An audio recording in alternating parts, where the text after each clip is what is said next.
What is QR code? A QR code is a machine readable code which contains an array of black and white squares, which is also called module. What a module typically represents? Module represents a data.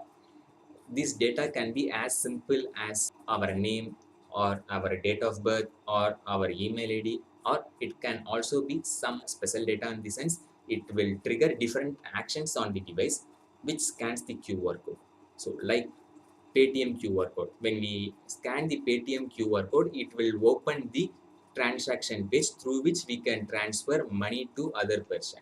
So what the QR stands for? QR stands for quick response, which refers to the instant actions to the information hidden in the code.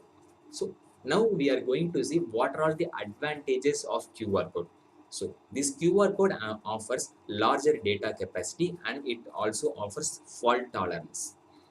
So what is that fault tolerance? So QR code can be get scanned even if the QR code gets damaged. QR code, every QR code generator will generate QR code by duplicating data into many areas. So normal QR code scanner will scan the QR code even if that QR code is damaged. Up to 30% of the QR code structure can be destroyed without affecting the reliability of the original data.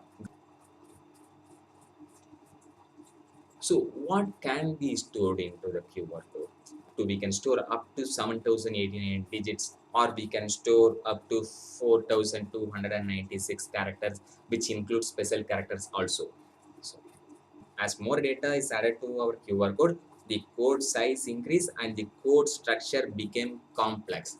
So now we know what is QR code, what are its features. On our next session, I am going to show you how to generate QR code using C#. Okay, till then, thank you and goodbye.